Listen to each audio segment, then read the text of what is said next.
Hi, this is Zibby Owens, and you're listening to the award-winning podcast, Moms Don't Have Time to Read Books. And speaking of books, I have two of my own books coming out this spring and summer.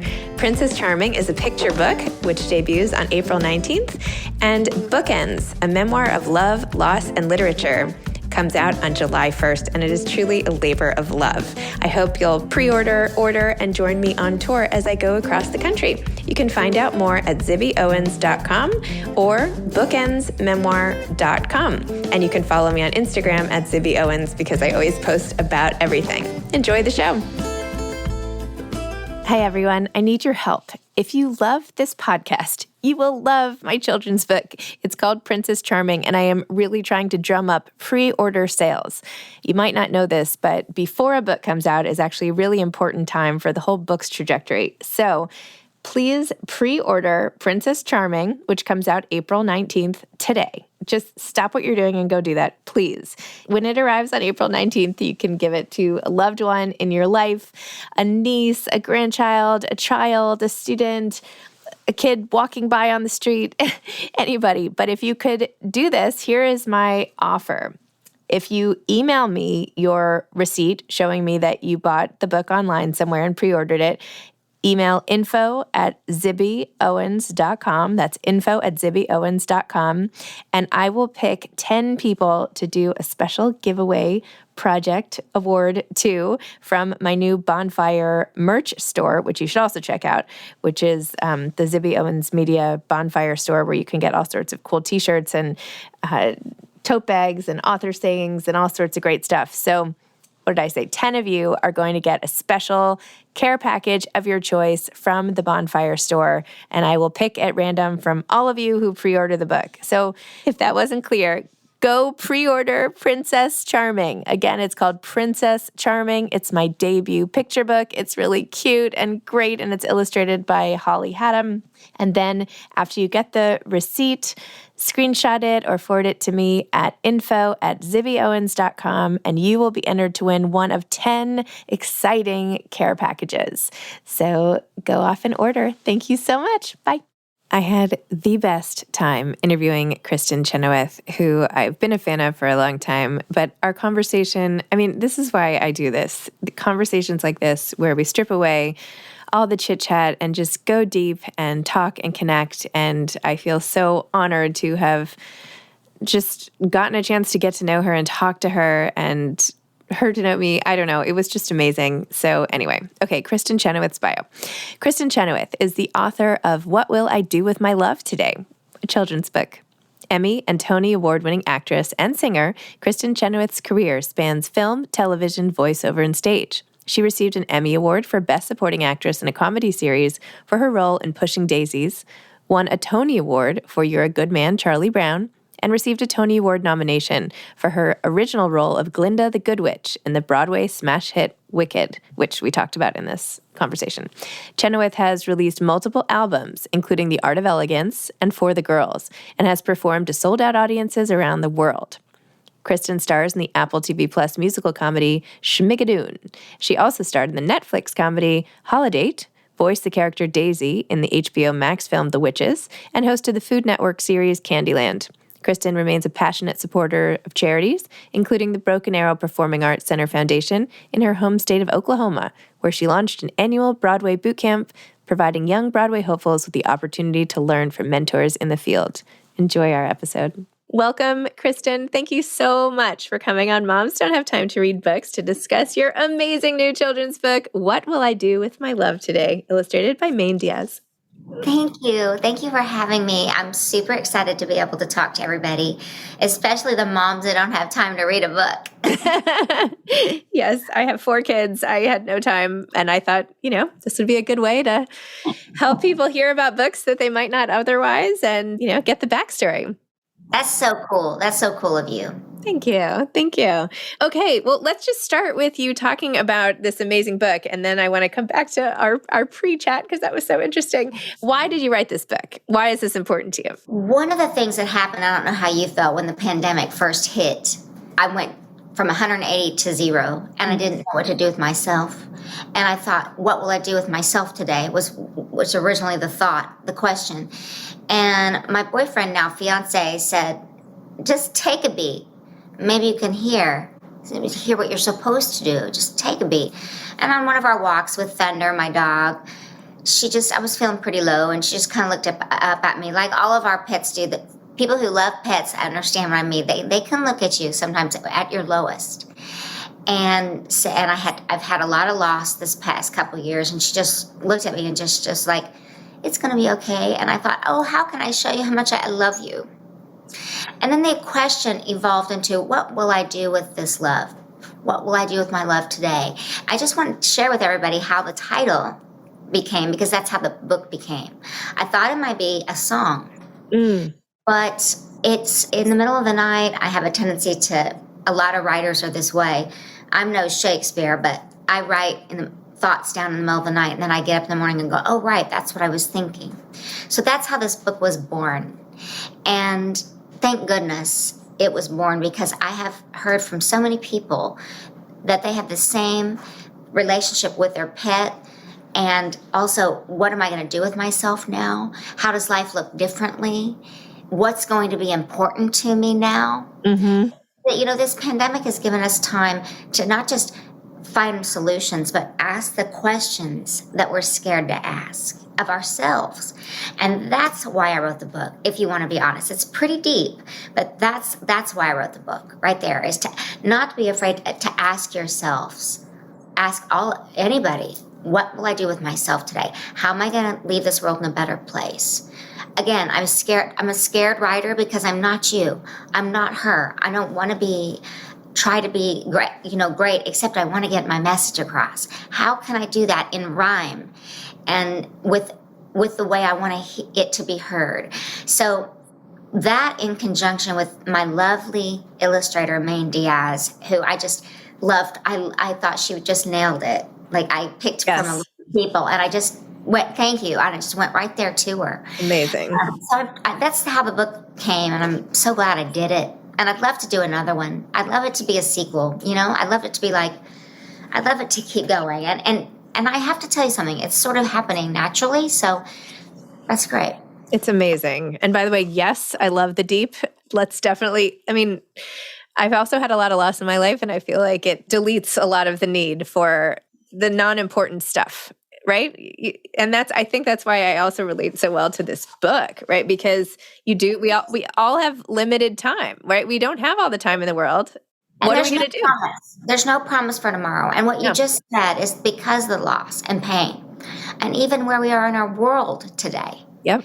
Easy to let that, you said it perfectly. And if I may steal that from you, I'll give you credit. It's easy to delete. Allow it to delete the good things, the good times, the blessings. Thank you for that. Thank you for that. Needed that today. No problem. And by the way, I don't know if you can see my dog on the floor. She's black, but anyway, I am also a huge dog lover. You leaned over, and I was like, is that an animal? And it is an animal. And it's so funny. Before COVID, I interviewed an author named Rochelle Weinstein, and her whole book was about someone who had a big loss in their life, and the dog stepped forward as like the main comfort. And that was like the source of and at that time I didn't have a dog, and I was like, oh, that's so amazing. And her whole thing was dog. So during the pandemic, and I will go back to you in 1 second. This is what I want to talk about. I love it. During the pandemic, my husband's mom and grandmother both passed away from COVID. And my mother-in-law was only 63 and beautiful and in perfect health. And it was horrific, a 6-week drawn out, awful process. Yeah. So when she died, we actually adopted her dog, which is who Naya is. And from when I went down to Duke to the hospital, where they finally were allowed to see her just to say goodbye, Naya sat on the bed with me. And while I sat there just waiting, and since that moment, she has not left my side. Okay, this is what we're talking about today. This is just a conduit to this conversation. You have a little piece of her with you, and if I may. Yes. And my God, what bigger blessing could there be? You have that beautiful furry baby, that's what I call them, and it's your mother-in-law you're talking about, right? Mm-hmm. To remind you every day in the best possible way what true love is and how it continues on. Oh, I'm sorry for your loss, and yet thank you for sharing that story. A lot of us need to hear it. no, it's fine. But when you said you have had a lot of loss lately, Yes. it's a special place in the world for people who have that fresh loss and who automatically can rethink and can connect with like how important, like what's really important, right? What's really important? Yeah. And that's what your book does so well, right? Because part of what's important is you realize love. Like that's really the most important thing of all is who you love, your relationships with them, right? Yes, and thank you so much for understanding, because I look for ways. I'm lucky, and you are too. Anybody that's artistic, we get to put it out that way. Even if this weren't to be printed ever, I would still have gotten to do it and have it. As artists, particularly, we have a duty. It's almost it's almost a requirement to get it out, whether anything happens with it or not. And this whole time period, and I hate to say it, and we just keep rolling into new stuff, right? That's fine. It's important to talk about the state of our world and to see so much hate in the world, to concentrate on the word love. It battles hate better than any other word I know. And that's why, and you're going to know, what is the exact term for a word sounding like what it is? Like, that's what I think love is. Love sounds like what it is. Oh, like onomatopoeia or whatever. Onomatopoeia. That's what the word love is to me. And anyway, yeah. Yes, everything you said, ditto and times 10. Like, you understand. It's like there's a friend of mine who said there's like a club you don't want to be a part of or something, like the bad, I lost my best friend this year, 2 years ago, right when it started. I'm so sorry. Thank you. And 49. Same. Like, you think, so young, not ready, wasn't time. But, this is what we're talking about what will I do with my love today? That's all you can do is show love. Yep. Forgive yourself when you mess up. That's important too. Forgive yourself when you mess up. And then move on. Yeah. But another piece of the story too in your book is about helping other people, right? Helping, giving back, paying attention to everyone in the world, right? Being aware that we're all so interconnected and the energy you kind of put out into the world is so important, right? You're saying, like, you have to put all this out there. And I completely agree. Like, that's all you can do is sort of like, it's as if, it's like an Instagram live with all the hearts. You're like pressing the heart button and that they're just like flowing from you, right? Totally true. And also, you're a mom. You understand I'm not a mom, but I'm a mother, if that makes sense. I have several kids I take care of, and no, I'm not 24/7 mom. I don't have your job. I do not. And that's, to me, the most important job on this planet for parents. But I do have this dog, and I do take her everywhere with me because I need her with me a lot. There is something to the word rescue. See, words. I'm not a wordsmith, but I just love them. And as an adopted person myself, getting to adopt a dog and having us sort of get each other in a way, we're both little rescues. And I wanted to help other people too. The adoption isn't really the theme of the book. Well, it didn't start out that way. It's now become like, hey, this book is about adoption and rescue. And I'm like, you know what? It is. It didn't set out that to be that way. It's about anything you want it to be. Kind of is. Yeah, right. It kind of is. And it's also, we're just people wanting to be loved by somebody that sees us. There's something I'm learning from the younger generation. They want to be seen, okay? And I say this because I was the woman, rolling her eyes at 50, going, I want to be seen, I want to be heard. You know what? Stop that. Get out there and work your butt off, and then let's talk. No. Now I get it. The problems today are different than the problems that were 20, 30 years ago. There's instantaneous gratification or dissatisfaction with these things. I totally stand corrected. And they all of us, not just they, but especially they, because they're our next generation, need to be seen. They need to be heard. They have lots to learn, and we have lots to give, but they have lots to teach, and we need to hear it. So all of this packaged into this tiny little book that didn't even set out to say or be any of that, just happened.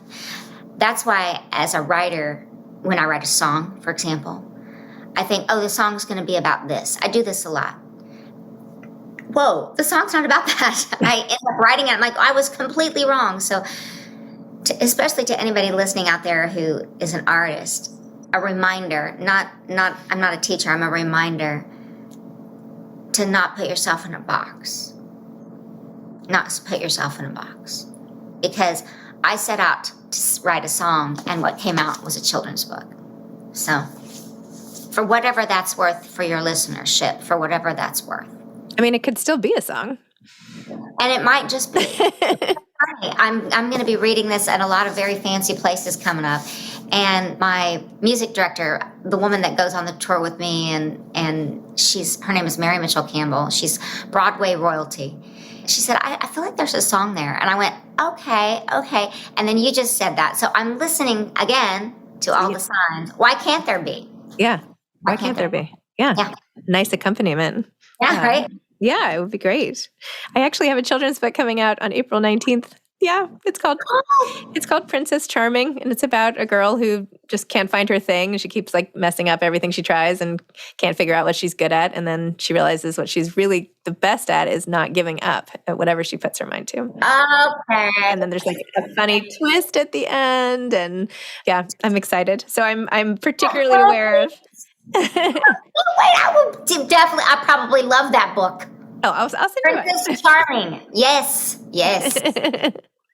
But because of that, like I'm so attuned to every decision that goes into the books, right? And what goes on the cover, and like the little imagery, and like how amazing your end papers are, and just all the things that go into it, and everything on every page. I mean, I didn't know you were adopted, to be honest, before. I mean, I've been a fan from afar watching you on stage, and, Wicked. And oh my gosh, by the way, there's a song in Wicked about losing a friend that when I lost not to keep talking, I also lost my best friend on 9/11. And during, soon after that, I went and saw Wicked. I can't remember exactly when, but that was the song that I would play over and over again. Do you know which one I'm talking about?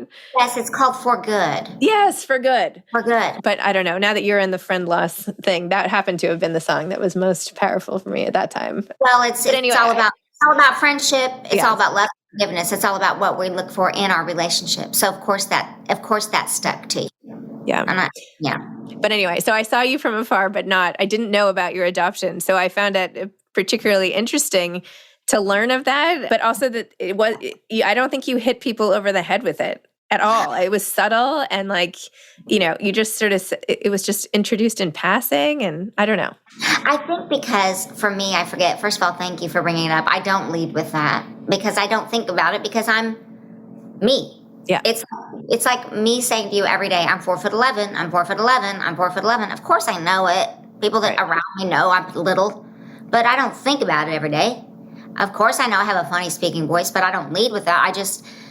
It's part of who I am. So the adoption, I didn't mean to make it about that, but I think there's a lot of people in this life that need to hear it. And even people who feel lost. Mm-hmm. Not just that I was adopted as a baby and the way it happened, which is another book, which was a miracle, but that I have this dog who, again, I go back to Thunder and thinking, oh, I'm that crazy dog lady now. Like, I've seen people on the street and now I'm her, and it's okay. But there is one passage in the book, for me, I use quotations. I love this my favorite part of the whole book, and one of the reasons I was so happy when I got it down in the way I wanted it to be heard, and you know what I'm talking about because the rhymes and the sequence. You see, Thunder families don't all look the same or talk like each other or have the same name. Sometimes extra love in your heart and your home is waiting for somebody who's all alone. No matter how life has brought us together, adoption means family and families forever. We've had lots of love in our family before, but with you, Thunder Pup, we can have even more. And I guess what I'm trying to say here is love breeds love. Mm-hmm. That's it. It's true. But it's so important. I mean, it's simple, but not, because so many people still don't get it. Get it? I know, honey. I know. That's why we as artists, when I say we have a responsibility, and I don't mean that with any sort of arrogance. I just mean there's a responsibility to say what's in your heart, especially put out good in the world, whether it's through a song, a book, a painting. It's a responsibility. And I believe that's why God gave certain people certain gifts. Notice I'm not in a math lab. I'm not a surgeon. I'm not a very good driver. Me neither. Oh my God. Thank you. Thank you. I speed way too much. So I'm doing what it is I'm supposed to be doing. You are doing what you're supposed to be doing. And Thunder is doing her little job. And yeah, I love getting deep, especially with something that seems so little and so like nothing. This probably took me more time to write than anything I've ever done, because I just wanted to say it in a certain rhyme. And actually, I have a woman that helped me, and she said, Joni Rogers is her name. Whenever I write something, I always want her to look over it, because I'm trying to be respectful and well-spoken. And she just said, there's really not a lot to change here, Kristin, or work on, because but it took me 2 years. 2 years. Oh my gosh. Well, it's really good. It really works. It gives you the chills and makes you smile and all the good things. All the feels. All the feels. Yes, right. That's what I'm supposed to say. Wait, you spoke in the beginning that you've been going through some vertigo and stuff lately. What's that been like? Well, anybody out there that knows what Meniere's disease and or vertigo or ringing in the ears, all of those things are sisters to each other, or brothers, depending on how you look at it, doesn't matter. I have that. I have Meniere's. It is vertigo accompanied with ringing and balance issues. And when I've looked back upon my life, about when it's really been bad as an adult is when it kind of, in my 20s. It's accompanied with a migraine a lot of times. Thank goodness for Botox, by the way, because that is the truth. I mean, I made the decision long ago when I found out that it worked. I was like, do you want to be able to move your face, or do you want to be able to move at all? I'm like, I think I'll choose B. So Botox has really helped it's helped in a lot of places now that I want it to, but it's helped all over the head with migraine triggers. So all of this to say is flying. I don't drink a lot of alcohol anyway, but that's something to watch. Low sodium, something to watch, but I'm having it right now. And sometimes, here's the lesson. Here's the thing. Sometimes you can do everything just right, just like you're supposed to, and it's still going to happen. Sometimes you can do, you're walking that fine line. Oh, I'm getting on another flight and I'm having, this too much salt here, and you don't get it. So the lesson is do your best, give into it when it happens so that you can get over it. It's an interesting, of all things to have as an artist. I said to my mom not long ago, well, now it's been a couple years, but I said, if I could just cut off one of my fingers and never have this again. And she goes, who are you to say that you're not going to have a certain something? Everybody has their crap. Mm-hmm. Yours just happens to be the inner ear. And she's right. She's right. I bet I wouldn't say that if I were a guitarist. She's been such a great influence as far as injury, sickness, and healing. Mm-hmm. Like, who are you to be so special to not have something? Everybody has something. I'm like, but nobody can see it. And it's not that I want pity, but it's inside my ear. She's like, Cole Porter, let's look at she goes, let's look at everybody who's ever had, this problem. And then we kind of started talking. She goes, what do you think about Van Gogh? I mean, do you think he chopped off his ear because maybe he couldn't, the ringing, maybe he had, who knows? It's just an interesting question to ask of oneself is, why not me? Why not me? I'm no special or different than anybody else. Everybody's got their crap. Right. But on the other side, it is interfering with one of your God-given gifts, right? It does. It does. And it brings me to my knees. And for me, it's prayer, meditation. For other people, it's different things. But when I start to really focus in on, just hone in on it and relax and calm down, be still, all the things that we're supposed to do actually when we pray or meditate, I can sometimes get over it.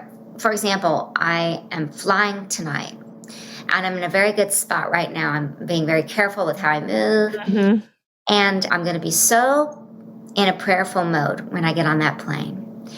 Want anything to disrupt it or make it weird again, but it might. But it's worth it to me to try, because again, I don't know how much, not to get morbid, I don't know how long we're here. So I want to keep continuing to live and try. Wow. If it were yesterday, I couldn't have done it. So this is all now at this point in my life, all these things that I'm receiving, like why this and why that, it's now, why not calm down, relax. You're of a certain age, chill out. You've been blessed. You work your butt off. Continue to do what you love. These are all things that keep coming in like little zappers in my brain. You know what I mean? I know what you mean. But it still stinks, and I'm sorry. Thank you. Very unfortunate. I had vertigo for like 1 week, and I was like, how do people live with this? When I had COVID, it like caused... Yeah, it's awful. It's awful. I literally was like, I can't believe... And I thought back on all the books I'd read about people with chronic pain and chronic vertigo, and I was just like, oh my gosh, I can't believe it. Like how disruptive it is. It's completely disruptive. That's the word. That is the word. And today even, I want to look great for you and everything. And but I thought, you know what? Here I am. I've got a ring light around me, and I'm just happy to be on the call. And so this is it, people. This is it right here. And I think I said to you before the interview, it's okay if you don't want a video, not much will be shown. I said, it's okay. I want people to see the good, bad, and the ugly. I show what my hair and makeup team can do all the time, and that's a fact. Maybe that's graduating a little bit. Maybe I feel like I've graduated, and I'm like, this is the real thing. And maybe it's not pretty or happy, but it's alive. First of all, I mean, you're a beautiful person, but it's mostly from the inside, and that sounds cheesy, but I'm certainly not here for your hair and makeup, right there. If I wanted to go see you in hair and makeup, I'd go to. I know where to find you, right?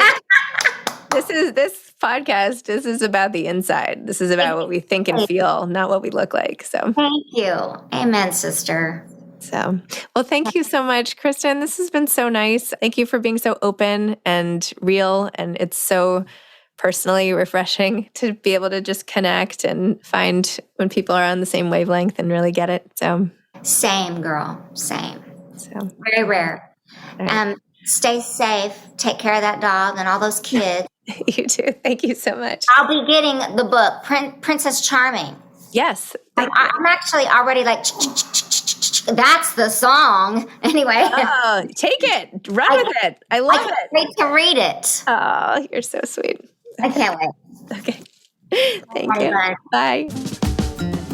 Thanks for listening to this episode of Moms Don't Have Time to Read Books. Don't forget to follow me on Instagram at Zibby Owens and at Moms Don't Have Time to Read Books. Also sign up for my newsletter at zibbyowens.com and sign up for my virtual book club and meet lots of authors on Zoom every other week. Thanks so much to Steve and Ryan at Texture Sound for the sound editing. And thank you to Morning Moon Productions for providing this fantastic intro and outro music.